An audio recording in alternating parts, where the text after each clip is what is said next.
듣고 행하자. 근데 그렇게 행하는 게 뭐냐?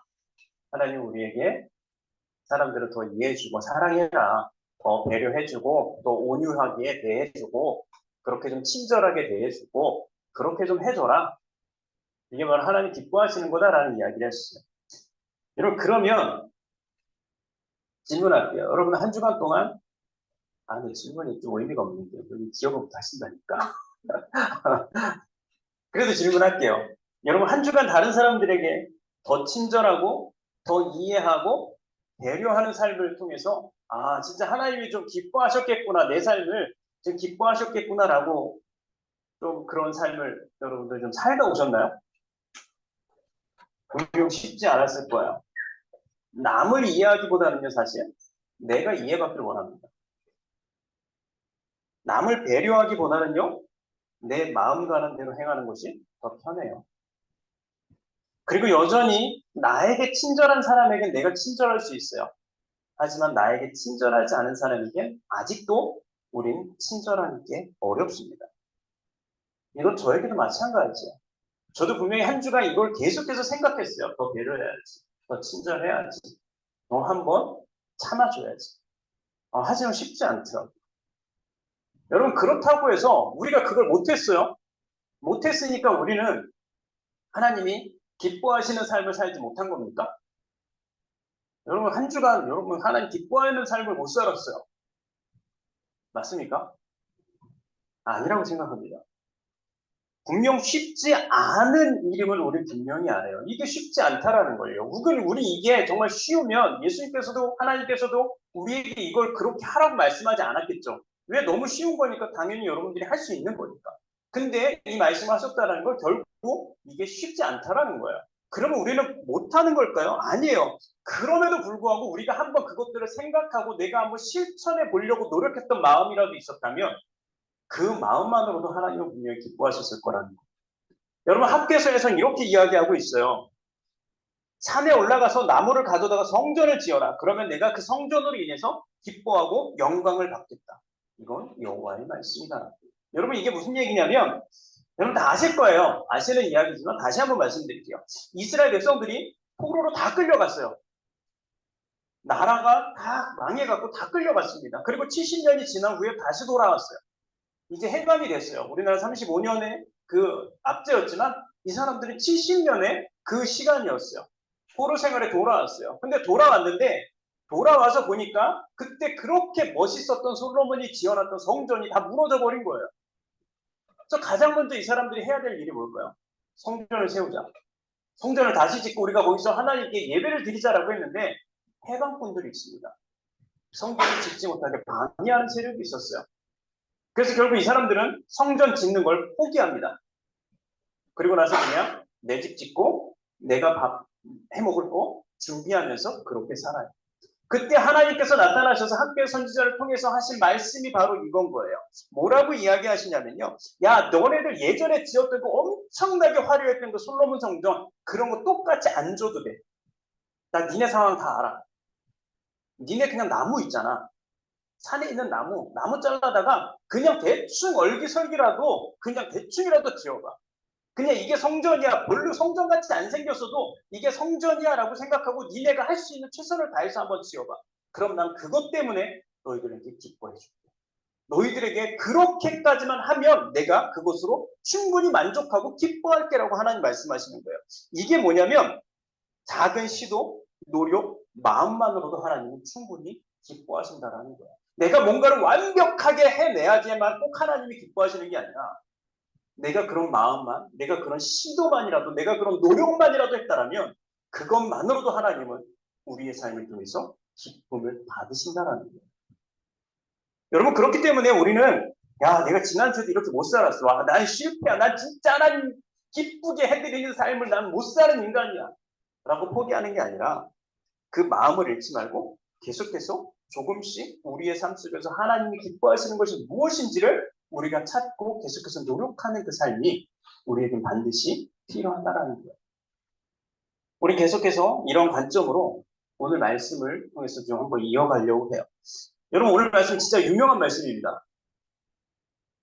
이 교회를 안 다니는 사람도 알 법한 말씀인데 우리 교회 안 다닐 것 같은 우리 두 청년에게 물어볼게요. 이 이야기 알아요? 오병이요. 알죠? 그 뒤에 있는 맨 뒤에 있는 몰라. 자, 반반이.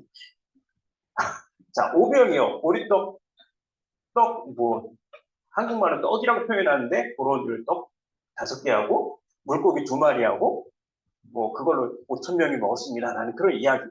오병이 상당히 좀 유명한, 교회 안 다니는 사람은 다 알 것 같았는데 교회 안 다니는 사람은 잘 모르는, 어쨌든 하지만 교회 다니는 사람에게는 너무나도 유명한 말씀. 자, 이 말씀이에요. 자, 근데 오늘 이 본문이 시작이요. 창세기 재밌게 시작합니다. 오늘 본문을 뭐라고 시작합니까? 이렇게 시작하고 있어요. 예수님께서 이 소식을 들으시고 그것을 떠나 배를 타고 혼자 조용한 곳으로 가셨습니다.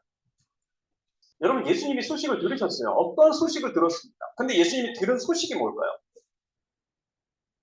퀴즈. 여러분, 무슨 소식을 들었을까요, 예수님? 네. 세례 요한이 헤롯 왕에게 죽임을 당했다는 소식을 들었어요. 헤롯이 누굽니까? 세례 요한은요, 당시 예수님과 더불어서 그 지역에서 가장 영향력 있는 선지자 중에 한 명이었어요. 가장 예수님과 더불어 쌍벽을 이루는 그러한 유명한 사람이었어요. 인간적으로도 보면요, 예수님과 요한은 친척이었어요. 그리고 나이도 비슷했어요. 6개월 차예요. 예수님, 세례 요한이 나고 6개월 뒤에 예수님이 태어나셨어요. 친척이고 나이도 비슷해요. 그리고 크게 보면 세례 요한과 예수님은 다 어떤 사역을 해요? 하나님 나라의 복음을 전하는 그런 사역을 했던 사람이에요. 여러 가지로 공통적으로 겹치는 게 너무나 많은 사람이었어요. 근데 그런 세례 요한이 죽음을 당했어요. 당시 예수님의 마음은 어땠을 거예요? 아팠겠죠. 슬프셨겠죠. 같은 사역을 하는, 같은 공감대를 가지고 있는 같은 나의 친척이 그렇게 죽음을 당했어요. 당연히 슬픕니다. 그 슬픔을 혼자 되새기고 싶었어요. 그 슬픔을 혼자 참고 싶었어요. 예수님이 그 슬픔을 혼자 풀어내고 싶었어요. 근데 성경을 보니까 그 사람들은, 그 당시 수많은 사람들은 그 예수님을 그냥 혼자 내버려 두지 않았어요. 13절의 뒤는 이렇게 이야기하잖아요. 여러 마을에서 사람들이 이 사실을 전해 듣고 예수님을 따라왔습니다. 여러분, 이 사람들이 무슨 이유를 들은 거예요? 어떤 이야기를 들었어요, 이 사람들은? 예수님이 혼자 있어. 예수님 혼자 있어. 그럼 뭐예요? 예수님 위로해 주려고 왔을까요? 예수님 너무 큰 슬픔을 당했어. 그래서 우리가 가서 위로해 드리자 라는 마음으로 이 사람들이 찾아왔을까요? 아니에요. 예수님 혼자 있어? 기회다. 내가 예수님을 만나서 예수님한테 요구할 수 있는 절호의 기회야. 절호의 찬스야. 사람들이 없으니까 오히려 내가 빨리 가면 예수님 만나서 나 병 고칠 수 있을 거야. 예수님 만나서 내가 뭔가를 해결받을 수 있을 거야. 예수님이 슬프든 아프든 관심 없어요. 그냥 내 문제가 더 커요. 예수님 혼자 있어? 내 문제 해결할 수 있겠네? 예수님이 위로는 관심 없고 내 외로움과 병든 몸의 괴로움과 그걸 해결받고 싶은 그 욕심이 이 사람들에게는 훨씬 더 컸던 거예요. 그래서 이 사람들이 예수님께 몰려들기 시작해요. 여러분, 우리가 종종 부르는 찬양 가운데 이런 찬양이 있어요. 아버지, 당신의 마음이 있는 곳에 나의 마음이 있기를 원해. 아버지, 당신은 눈물이 고인 곳에 어떻습니까? 나의 눈물이 고이길 원해요 라고 찬양해요. 여러분, 우리 진짜 그러한 마음으로, 그러한 모습으로, 그러한 소망을 품고 우리가 좀 살아가고 있습니까? 우리 솔직해지자고요. 우리 찬양은 그렇게 불러요. 아버지, 당신의 마음이 있는 곳에 나의 마음도 있기를 원하고요. 아버지가 가는 곳에 나도 좀 가기를 원해요. 근데 여러분, 진짜 우리 그렇게 사는 거죠. 그렇게 예수님은 어디에 아파하고 있는지, 뭐에 슬퍼하고 있는지, 뭐에 기뻐하고 계시는지 우리가 그것을 생각하고 사냐고요. 아니면 예수님의 슬픔과 아픔 따위는 관심 없어요. 그런데 단지 내 문제가 있어요. 내 아픔이 있어요. 그리고 혹은 나에게 올 유익이 있어요. 그것 때문에 내가 혹시 예수님을 예배하고 내가 예수님을 따라오는 것은 아니지. 여러분, 지금 이 수많은 사람들이 예수님을 따라오는 이유가 바로 그거잖아요. 예수님의 마음이 어떤지는 관심 없어요. 아버지, 당신의 마음이 있는 곳에 노래를 부르면서 내 문제 치료해 주세요라고 오는 것처럼. 여러분, 우리도 그러고 있지 않습니까? 이 사람들이 그러고 왔잖아요. 근데 우리도 그러한 생각으로 오고 있다라고요. 근데 예수님은요, 분명히 이 사람들이 왜 오고 있는지 알아요. 얘들이 왜 날 찾아오지? 나 진짜 아픈데. 나 진짜 괴로운데. 얘네는 왜 날 찾아오지? 꼴보기 싫은 것도 내쳐야지. 안 만나줘야지? 라고 생각하진 않아요. 예수님은요, 저들이 원망스러울 것 같아요. 나 같으면 원망할 것 같아요. 나 모르는 놈들이. 날 이해해주지 않는 인간들이 자기 나를 쪽쪽 빨아먹으려고 날개 오는 거잖아요. 미울 것 같아요. 근데 예수님은요, 저들을 원망의 눈과 실망의 눈으로 쳐다보지 않으셨어요. 그냥 안타까운 눈으로 바라보십니다. 안타까운 눈으로 바라보셨어요. 그래서 저들을 고쳐주고 우리가 아는 것처럼 저들의 육신의 배까지 완벽하게 채워주세요. 난 아프지만 내 마음이 이렇지만 쟤는 그럼에도 불구하고 나를 찾아왔네. 내 문제를 좀 해결해 달라고 나를 찾아왔구나. 그래 내가 니네 문제 해결해 줄게. 병을 고쳐주고 배고픈 것을 해결해 줘요. 그리고 이제 우리가 아는 것처럼 그 오병이어의 그 만찬이 다 끝났어요. 수천 명의 사람들이 다 배부르게 먹고 마시고 만족감을 얻었어요. 질병은 고침받았고요. 완벽해요. 사람들은 완벽하게 만족해요. 야, 오늘 하루 완벽하게 살았다. 이제 이렇게 만족한 사람들이 할 수 있는 선택이 뭘까요? 돌아가는 걸까요? 나 한 번 만족했으니까 돌아가는 걸까요? 여러분 왜 이렇게 마약 또 중독이라는 게 위험합니까? 한 번 해서 만족했으면 그걸로 끝난 거 아닐까요? 근데 그걸 계속 더 하잖아요. 왜? 또 다른 만족을, 더 큰 만족을 얻기 위해서. 그럼 이 사람들도 예수님에 의해서 오늘 하루 완벽하게 만족을 얻었다면, 내 치유도 받고 배가 불렀다면, 아, 나 오늘 이거 만족해. 그러고 예수님을 떠나갔을까요? 떠나가려고 했을까요? 아니요. 이들은 더 큰 만족을 예수님에게 요구하기 시작해요. 그게 뭐예요? 예수님을 왕으로 세워야겠다. 그 당시에 왕이 있었어요. 헤롯이라는 왕이 있었어요. 근데 헤롯은요, 자기 병을 못 고쳐줘요. 헤롯은요, 우리의 먹고 사는 문제를 해결해주지 않아요. 오히려 세금을 잔뜩 걷어갖고 오히려 더 살기 힘든데 더 힘들게 만들어요. 근데 예수님은 보니까 어때요? 밥도 줘요. 병도 고쳐줘요. 만족해요, 이 양반은. 이 양반 따라가면 만족합니다. 만족이 우리에게 있어요. 그러면 그 만족을 한 번으로 끝낼 게 아니라 지속시켜야죠.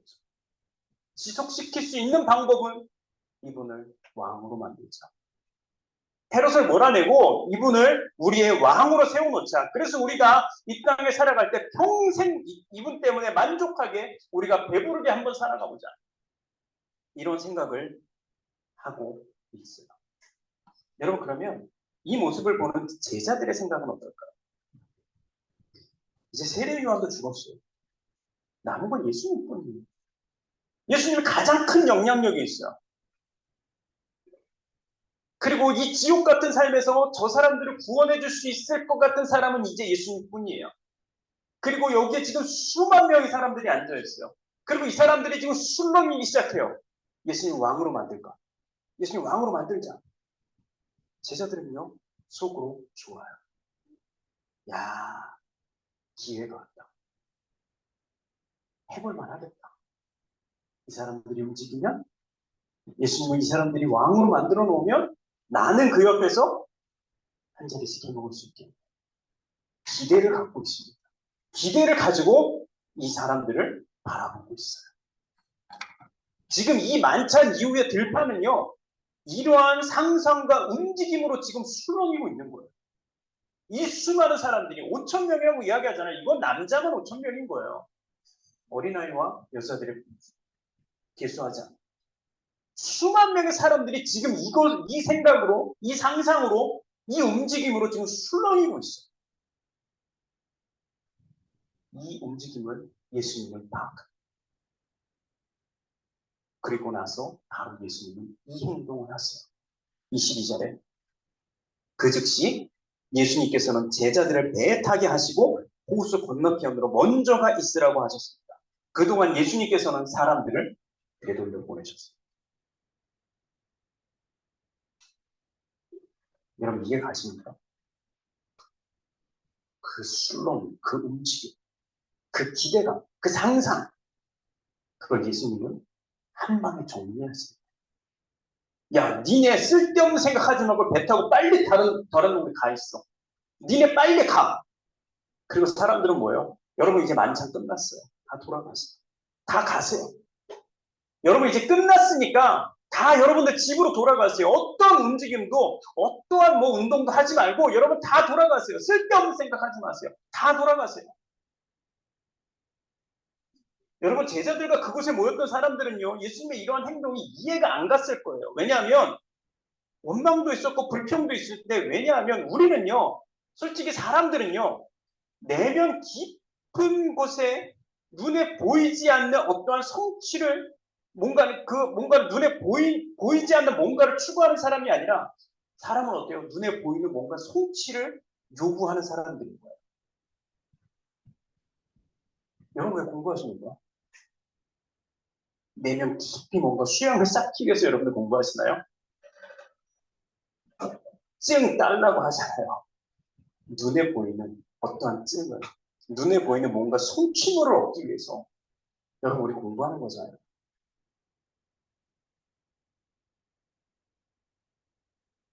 예수님의 이 행동은요. 그렇기 때문에 이 지역에 있던 사람들에게 이해할 수 없는 상황이었어요. 이건 진짜 눈으로 보이는 완벽하게 예수님께서 왕이 될 수 있는 절호의 기회인데 완벽하게 눈에 보이는 성취를 이뤄낼 수 있는 가장 절호의 기회인데 왜 예수님이 이걸 파토내냐고요. 왜 이걸 그냥 흩어버리냐고요. 오늘 그 이유를 23절은 이렇게 이야기하고 있어요. 사람들을 보내신 후 예수님께서는 기도하러 홀로 산에 올라가셨습니다. 그리고 저녁 때까지 그곳에 혼자 계셨습니다. 여러분 예수님 이런 상황 가운데서요. 기도하러 왔어요. 그리고 이 상황뿐만 아니라 성경 복음서를 곳곳 찾아보면요. 예수님은 홀로 종종 기도하세요. 자주 기도하세요. 산에서도 하고요. 광야에서도 하고요. 십자가 앞에서 죽음을 앞두고도 예수님 혼자 기도하세요. 그리고 당신만 기도하신 것이 아니라 제자들에게도 그리고 사람들에게도 기도하라고 이야기하세요. 야, 니네 기도해. 야, 니네 쓸데없는 그런 상상하지 말고, 니네 쓸데없는 그런 술렁임 갖지 말고, 니네 헛된 거 꿈꾸지 말고, 니네 기도해. 근데 그 기도가 뭐냐고요? 그 기도가 엄청난 거야, 얘들아. 너 기도 그거 엄청난 거야. 그러니까 기도해. 뭐라고 이야기합니까? 마태복음의 21장에 너희가 믿고 기도로 구하는 모든 것을 너희는 받을 거야. 그리고 또 마가복음에는 이런 종류의 귀신은 어디 기도로만 너희를 쫓아낼 수 있어. 야, 니네 진짜 기도 엄청난 거야. 니네 기도 진짜 대단한 거다. 니네 꼭 기도해라. 예수님 말씀하세요. 여러분 근데 우리 사실 알잖아요. 기도가 중요하다는 걸 우리 알고 있어요. 여러분 저도 알고 여러분도 알아요. 그래서 기도 많이 하시죠, 여러분? 기도가 엄청나게 중요하고 성경 계속 이야기하잖아요. 성경 기도가 중요하다. 하지만 기도가 쉽지만은 않다라는 것을 배웁니다. 기도하기가 쉽지 않아요.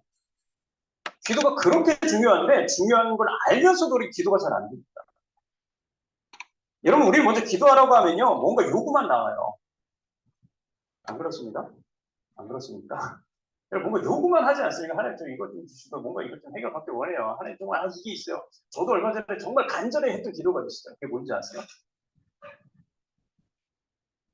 예언이가 여기서 파티했잖아요. 생일 파티. 친구들을 이렇게 불렀어요. 그때 이제 혼자 일하면서 기도했어요. 하나님 제발 애들이 많이 오게 해주세요. 최대한 애들이 좀 많이 오게 해주세요. 하나님 좀 제발 좀 애들이 와서 좀 재밌게 놀았으면 좋겠어요. 애가 좀 실망하지 않았으면 좋겠어요. 이게 나에게 간절한 기도였어요. 자, 간절한 기도 이게 결국 이게 나에게 간절했어. 하지만 그게 나에게 간절한 기도였어요. 여러분 근데 우리가 기도하라고 하면 사실 이런 것밖에 안 떠올라요. 예전에 한국에서 새벽기도 열심히 했어요. 매일매일 새벽기도 갔습니다. 근데 뭔가 기도는 해야 되잖아요. 왜냐면 집사님 한 분이 항상 나오셨는데 그분이 적어도 1시간을 하고 있어요. 근데 우리 혼자 목사인데 앞에서 일찍 끝나서 아무것도 안 하고 앉아있으면 좀 그렇잖아요. 두 개 앉아있는데 그래서 뭐라도 해야 돼. 기도 제목을 쭉쭉 씁니다. 매일매일 적어놔요. 근데 뭔지 아세요? 다 뭔가 요구해요. 하나 이것도 주고요, 저것도 주고요, 이것도 해결해 주고요, 저것도 해결해 주고요. 근데 이거를 해결해 달라고 하다 보면 끝나요. 근데 그 요구가 끝나면 더 이상 할 기도가 없어요. 그래서 그냥 뭔가 소리는 내야겠고, 난 기도하고 있어요. 근데 그런 시간을 한참 보냈던 적이 있어요. 여러분, 근데 성경은 우리에게 정말 무리한 것을 이야기합니다. 쉬지 말고 기도해라. 진짜 무리한 요구를 하고 있어요. 쉬지 말고 나는 뭔가 요구가 끝나면 더 이상 할 게 없는데 저는 그래요? 여러분 안 그래요? 여러분 아닌 것처럼 이렇게 표정들 짓고 계신데 여러분 뭔가 요구가 끝나면 여러분들이 요구가 끝나면 더 이상 할 기도 없잖아요. 그렇죠? 그렇다고 해주시죠. 정말 너무 나만 이상한 사람인 것 같잖아. 그렇죠? 요구가 끝나면 기도가 없어요. 우리 그게 힘들어요. 근데 왜 그럴까요? 왜 쉬지 말고 기도하라고 했는데 우리는 왜 요구만 하다가 끝이 날까요? 더 이상 뭔가 할 기도가 없을까요? 그 이유는요, 기도에 대한 정의가 잘못됐기 때문이라고 생각해요. 한 스님이 강의하는 걸 봤어요. 저 스님이 강의하는 걸 자주 듣습니다. 그 스님이 기도에 대해서 이렇게 이야기했어요. 여러분, 이거 해주세요. 저거 해주세요. 이것 주세요. 저것 주세요. 이렇게 하는 거 기도 아니에요. 그건 기복이에요. 복을 바라는 거예요. 그건 기도가 아니라 그냥 복을 달라고 그렇게 주문을 외우는 거지 그거는 기도가 아니에요라는 이야기가 있어요. 여러분 아세요? 기도는요. 근데 우리가 생각하는 기도는 그거잖아요. 이것 주세요. 저것 주세요. 이 문제 해결해 주세요. 저 문제 해결해 주세요잖아요. 근데 그 스님은 정확하게 답을 알더라고요. 이거 해주세요. 저거 해주세요는 기도가 아니라 그냥 복을 비는 행위인 거지. 그건 절대 기도가 될 수 없다. 여러분 기도가 뭘까요? 존 웨슬리는 기도에 대해서 이렇게 이야기했어요. 우리의 기도는 우리의 진심을 하나님 앞에 토로하는 것입니다. 그렇지 않은 기도는 모두 위선입니다. 그러므로 우리는 기도할 때 하나님과의 사귐을 유일한 목적으로 삼고 우리의 마음과 정성을 하나님께 모두 드려야 돼요. 여러분 여기서 사귐을 이야기해요. 사귐이다. 사귐. 이 사귐이라는 게 뭐예요? 마음을 열고 인격적으로 교제하는 거라는 거예요. 기도는 내 마음을 열고 하나님하고 인격적으로 교제하며 나가는 게 그게 바로 기도입니다, 여러분. 내 진심을 담아서 교제하는 거. 여러분 연애하실 때 상대방이 진심을 다하지 않습니까? 가면 쓰고 만나나요? 내 진심을 숨겨둔 채 만납니까? 아니잖아요. 진심을 다해야 돼요. 내 마음에 있는 모든 것을 내보여줘요. 그래야 진정한 사귐과 진정한 교제가 일어나니까. 저는요, 이 집사람한테 자주 종종 전화를 해요. 근데 전화를 할 때마다 한 소리씩 듣습니다. 왜 또 전화했어? 근데 제가 뭔가 특별한 이유가 있어서 전화하진 않아요. 그냥 뭔가 이야기하고 싶은 게 있습니다. 혹은 내가 뭔가 이야기를 듣고 싶으면 전화를 해요. 내가 집사람에게 엄청난 것을 원해서 연락하는 것이 아니에요. 그냥 사소한 거 이야기하고 싶고요. 사소한 거 듣고 싶은 거예요. 사소한 거, 소소한 이야기. 그리고 그런 시간들이 모이고 모여서 더욱 신뢰하고 더욱 사랑하는 관계를 이어나갈 수 있는 거예요. 그런 게 없다면, 그런 시간들이 없다면요, 결코 알 수 없어요. 여러분, 하나님께서 원하시는 것이 바로 이거예요. 그분과 교제하는 것, 그분의 음성을 듣고 내 음성을 그분께 들려드리는 것, 그분의 마음을 듣고 나의 마음을 들려드리는 것. 이렇게 매일매일 인격적인 교제를 이루어가는 게 기도라는 거예요. 여러분, 근데 우리가 자꾸 하나님께 기도가 아니라 기복을 하게 되는 이유가 그럼 뭐예요? 우리 계속해서 하나님과 인격적인 교제가 잘 이루어지지 않았기 때문이다라는 거예요. 여러분 한번 생각해 보세요. 만약에 내가 진짜 잘 알지 못해요. 진짜 딱 한 번 얼굴 봤어. 아니면 진짜 연락을 안 하는 진짜 어떤 사람이 있어요. 근데 내가 그 사람에게 연락을 해야 돼요. 왜일까요? 왜 연락을 할까요? 내가 뭔가 아쉬운 게 있으니까. 내가 뭔가 그 사람에게 부탁을 해야 될 것 같으니까. 그때 연락하잖아요.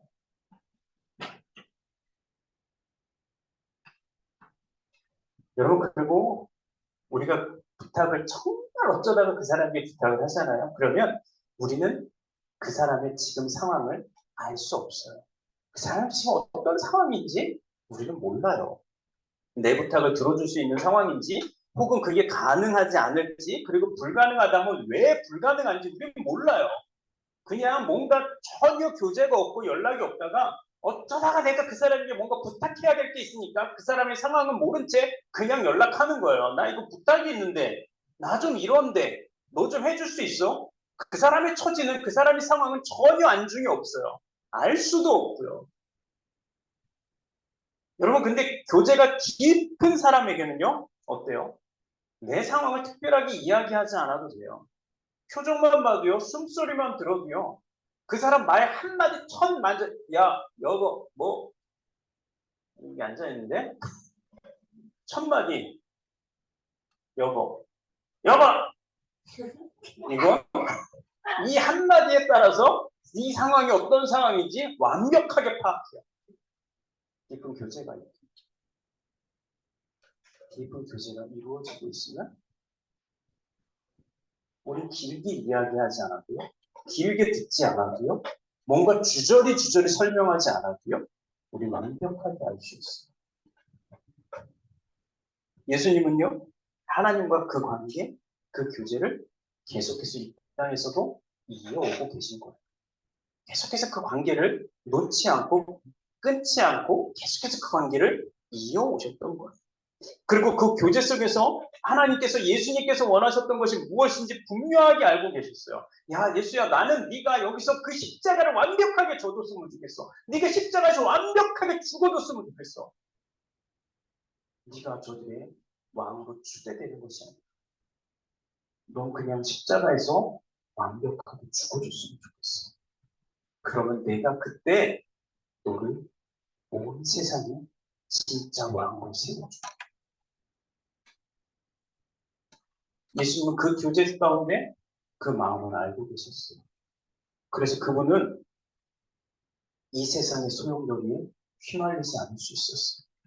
저 사람들의 그 수많은 사람들의 그 술렁임 속에서 나 역시도 요동치지 않고 그들을 몰아낼 수 있었어요. 그들을 다시 되돌려보낼 수 있었어요. 하나님의 그 마음을 알았기 때문에. 여러분 우리도요. 하나님을 기쁘시게 해드리는 삶을 살기 원해요. 여러분 그러기 위해서는요. 먼저 그분의 마음을 알아요. 마음을 알아야 우리가 그분을 기쁘게 해드리죠. 기도는요. 그렇기 때문에 그분의 마음을 듣는 게 기도예요. 그리고 나의 마음을 여는 거예요. 예수님은 그렇게 하나님과의 교제를 통해서 진정 이 세상에서 가장 하나님을 만족시킬 드릴 수 있는 분이 되었어요. 여러분 우리 역시도요 그렇게 하나님의 마음을 좀 알았으면 좋겠고 진정 무엇이 하나님이 원하시는 것인지를 분명히 알고 살아가는 우리가 되었으면 좋겠어요. 그러기 위해서 여러분 우리는 기도해야 해요. 근데 그 기도가 뭐냐면 정리할게요. 나에게 급한 것을 부탁하는 게 기도가 아니에요. 그분의 마음을 먼저 듣는 것이죠. 그렇게 우리가 기도할 때 먼저 앉아서 우리 기도하면 우리 그런 거 하잖아요. 우리 기도하겠습니다 하면 바로 먹잖아요. 아니 하나님이 우리에게 뭘 외치라고 했는지 뭘 요구하라고 했는지 우리 잘 모르는데 무조건 나 먼저 시작해요. 무조건 나 먼저 대화의 문을 엽니다 하고 내 대화 끝나면 끝! 가요. 기도에 가장 먼저 중요한 건 듣는 거예요. 우리 지금 한번 좀 들어봤으면 좋겠습니다. 지금 눈을 감고 피아노 소리에 맞춰서 여러분 아무 기도하지 않으셔도 돼요. 아무것도 하지 않으셔도 돼요. 하나님 지금 당신이 나에게 어떠한 마음을 심어주십니까? 하나님 나에게 지금 어떠한 말씀을 들려주길 원하십니까? 하나님 내가 기도해야 한다면 무슨 기도를 해야 합니까? 그것을 좀 조용히 듣는 내 마음 가운데 그렇게 들려주신 그분의 음성이 무엇인지 우리가 지금 들어주십니다. 그래서 이 시간뿐 아니라 우리의 삶 속에서도 그 기도가 매일매일 매 순간순간 계속해서 일어나기. 그래서 하나님 마음을 가장 잘 알고 잘 따라가면 바로 저와 여러분들의 삶입니다. 이 시간 간절히 소망합니다.